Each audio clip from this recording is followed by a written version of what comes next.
wide web nkp.mcu.ac.th นะอะไรที่เกี่ยวข้องกับการศึกษาก็จะใช้เป็น .ac.th ครับอะไรเกี่ยวข้องกับการทำมาค้าขายก็จะเป็น .com เข้าใจไหมครับ .com ก็คือเว็บไซต์ที่เกี่ยวกับการธุรกิจทำมาค้าขายการพาณิชย์ทั้งหลายก็ลงท้ายด้วย .com นะถ้าเป็นเรื่องของที่ราชการก็จะเป็น .org หรือจะเป็น .ac หรือ .ac.th พวกนี้จะเป็นเรื่องการศึกษาเรื่องเว็บไซต์ของรัฐบาลโอเคเนาะถ้าลงท้ายด้วย .com จะเป็นเว็บไซต์เกี่ยวกับการทำมาค้าขายนะอยากจะดูอาจารย์ถามนิดนึงตัวนี้เขาเรียกว่าอะไรครับถ้าตัวนี้ข้างบนเห็นไหมข้างบนเห็นปะตรงนั้นตรงที่เราจะดูชื่อเว็บไซต์มันอยู่ตรงไหนเขาเรียกว่าอะไรช่องนั้นWorld Wide Web NKP เขาเรียกว่าอะไรช่องนั้นเขาเรียกว่าอะไร3 คำภาษาอังกฤษ3 คำ 3 อักษร URL ถูกต้อง URL ภาษาอังกฤษจะมีคำย่อเยอะคอมพิวเตอร์ภาษาอังกฤษเยอะมีคำย่อคำเกี่ยวกับ IT กับคอมพิวเตอร์มันจะมีเยอะครับแล้ว URL แปลว่าแหล่งที่มาแหล่งที่มามันอยู่ตรงไหนมาจากนั้นนะครับ World Wide Web nkp.mcu.th นะเราอยากจะดูเว็บไซต์ของสาขาพุทธเราก็เลื่อนลงมาเลื่อนลงมาตรงนี้สาขาพุทธนะเลื่อนลงมาปุ๊บนี่เห็นไหมเห็นสาขาพุทธไหมเห็นไหมครับสาขาพุทธสาขาพระพุทธศาสนาสาขาพุทธศาสนาเลื่อนลงมาถ้าก็คลิกเข้าไปแล้วครับผมก็จะเปลี่ยนอันนี้ทุกวันครับ2-3 วันผมจะเปลี่ยนทีหนึ่งผมจะเปลี่ยนตัวนี้เองครับเขาเรียกว่าแบนเนอร์ป้ายของเนี่ยผมจะเปลี่ยนเป็นสีชมพูบ้างเป็นสีแดงบ้างเป็นสีเขียวบ้างผมจะเปลี่ยน2-3 วันผมก็เปลี่ยนปกติเขาไม่ค่อยเปลี่ยนกันหรอกแต่ผมชอบเล่นครับผมจะเปลี่ยนนะวันนี้ถ้าเห็นเป็นสีแดงๆใช่ไหมวันหน้าจะเป็นสีเขียวๆสีท้องฟ้าอะไรผมก็จะเปลี่ยนผมออกแบบไว้หมดแล้วแค่โพสเฉยๆนะตัวบนนะจะเปลี่ยนตัวนี้มันก็สไลด์ไปเรื่อยเขาเรียกว่าสไลด์แปลว่าเลื่อนไปเรื่อยถ้ามีคลิกนะตรงนี้ก็จะเป็นแหล่งเรียนรู้เขาเรียกว่าเมนูครับเมนูนะผมก็จะทำเรื่อยๆของผมอันนี้ออกแบบเองทำเองอัปโหลดเองเมื่อวานนี้ผมไปที่สวรรค์เขตผมก็บอกพระบอกครูบาอาจารย์ที่นั่นที่ประเทศลาวนะบอกว่ามีประมาณ 3-4 รูปที่จะมาเรียนต่อเป็นเขาจบม.7 ที่นั่นเรียกว่าม.7 บ้านเราก็คือม.6 เขายังใช้ระบบเก่าอยู่บ้านเราก็เคยมีม.7 นะตอนนี้เขาลดลงจากม.7 เป็นม.6 ใช่ไหมบ้านเรารุ่นพ่อเรานี่อาจจะเรียนจบม.7 ลาวเขายังใช้ม.7 ระบบเก่าอยู่เขาจบม.7 เขาจะเข้าปริญญาตรีครับจะมาเรียนประมาณ 30 รูปผมไปสวรรค์เขตมาเมื่อวานแล้วก็บอกครูบาอาจารย์ที่นั่นว่าถ้าท่านอยากจะมาเรียนที่วิทยาลัยส่งเข้ามานะอยากจะเขียนเว็บไซต์ผมสอนให้ฟรีนะท่านก็มาเรียนสอนนอกเวลานะไอ้แบบนี้ใช่ไหมครับแล้วก็ผมก็บอกเขาว่าขอให้มานะแล้วก็ถามเขาว่าเว็บไซต์ที่นี่ใครออกแบบให้เขาบอกให้โยมออกแบบให้พอให้คนอื่นเขาออกแบบให้มันก็ไม่ค่อยอัปเดตใช่ไหมถ้ามาจ่ายตังค์เขาก็ทำให้บ้างไม่ทำให้บ้างก็เรื่องปกติใช่ไหมเขาก็มีงานอื่นใช่ไหมเขาก็ไปทำงานที่เขามีรายได้ใช่ไหมล่ะนั้นทำเองนะอันนี้อยากเรียนก็ผมสอนให้แต่สำหรับคนขยันนะเพราะว่ามันต้องใช้ความขยันเยอะครับจบเนาะท่านก็เลื่อนลงไปท่านจะดูเรื่อง AI เดี๋ยววันนี้วิชาอะไรวิชาภาษาอังกฤษเพื่อพระพุทธศาสนาภาษาอังกฤษเพื่อการสื่อสารเนี่ยผมเอาไว้ในนี้ท่านก็มาที่ไหนท่านก็มาที่ตำราไหมครับตำราอยู่ตรงนี้ตำราไหมตำราเรียนที่คลิกเข้าไปผมก็ไปเก็บไว้ให้แล้วนะท่านก็คลิกเข้าไปตำราเรียนเดี๋ยวนี้มีตำราทุกอย่างเลยครับแต่ผมก็หาทุกวันนะคลิกมาท่านก็เห็นอย่างนี้นะท่านก็ดูวิชาที่ท่านอยากเรียนมีอะไรบ้างเนี่ยท่านก็เลื่อนลงไปท่านก็หาวิชา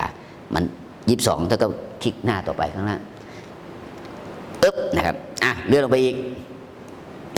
เนี่ยวิชาที่จะเรียนตอน 8-9 โมงเนี่ยก็คือภาษาอังกฤษเพื่อการสื่อสารเนี่ยผมติ๊กไว้แล้วเนี่ย66วิชาที่66เนี่ยภาษาอังกฤษเพื่อการสื่อสารไปดูหนังสือปุ๊บเนี่ยหนังสือโอ้โหเยอะเลยครับนะหนังสือกี่เล่มนะ20 เล่มอ่านให้ตาแฉะไปเลยนะ ส่วนของผมเตรียมไปแล้วนี่ภาษาอังกฤษเพื่อการสื่อสารคลิปแล้วคิดดูนะปั๊บแน่กับท่านไปอ่านเองที่บ้านเลยนะรอนิดนึงนะมันไฟล์ใหญ่มากประมาณ 200-300 สไลด์รอนิดนึงนะผมเป็นคนตรงเวลาภาษาอังกฤษใช้คำว่า I am punctual ถ้ามาใช้คำนี้ก็ I am on time on time ตรงเป๊ะ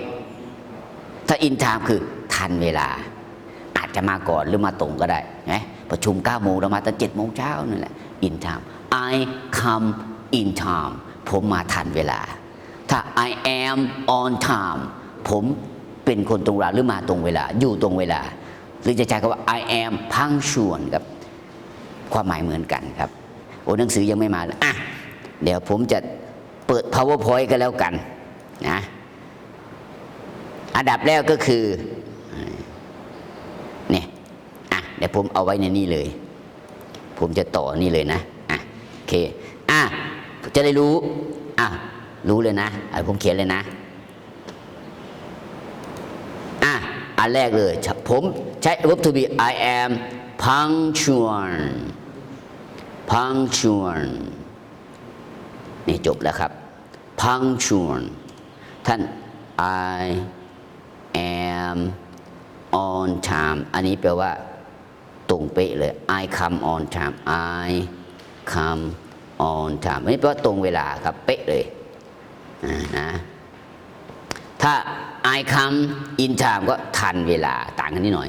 in time ก็ทันเวลาอาจจะมาก่อนหรือมาตรงก็ได้โอเคจบแค่นี้ครับนะ punctual ถ้าไม่มั่นใจว่าถูกไหมท่านก็ไปเช็คเอา punctual เป็นคุณศัพท์ครับนะ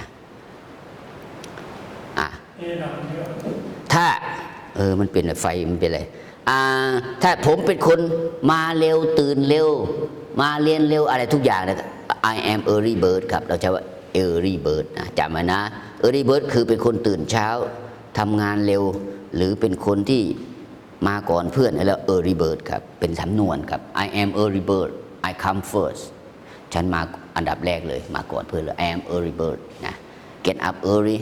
go to work early come to join the class early I am early bird นะโอเคนะ I am punctual ฉันเป็นคนตรงเวลานะ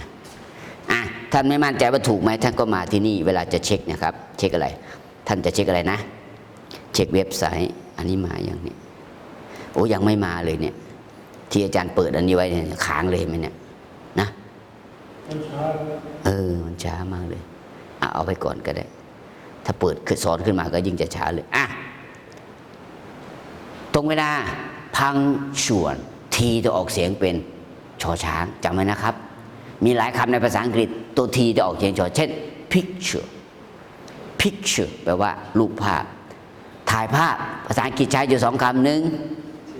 take photo 2 take picture